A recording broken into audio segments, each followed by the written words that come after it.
آخری باتیں سنو، جس نے شہر کراچی میں سیٹیں جیت بھی لی ہے مگر وہ کہے کہ مجھے میرا حق پورا نہیں ملا، لیکن اس الیکشن کمیشن کے دفتر کے سامنے، آر او کے ڈی آر او کے ڈپٹی کمشنر کے دفاتر کے سامنے یہ لوگ نہیں آ سکتے. کیوں؟ جس نے اپنے ضمیر کو بیچ دیا، جس نے کراچی کے حق کو سودا کیا، جنہوں نے سیٹوں کا لین دین اندھیروں میں کیا ہے، وہ یہ بات نہیں کریں گے.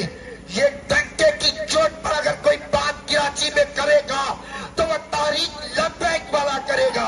لبیک لبیک یا رسول اللہ، لبیک لبیک لبیک یا رسول اللہ، لبیک لبیک. کھلے لفظوں میں کہتے ہیں 15 جنوری کو جو کچھ تم نے تحریک لبیک پاکستان کے ساتھ کیا، 15 جنوری کو جو تم نے شہر کراچی، حیدرآباد، کنڈولا یارڈ کے لوگوں کے ساتھ کیا، اس صورت میں الیکشن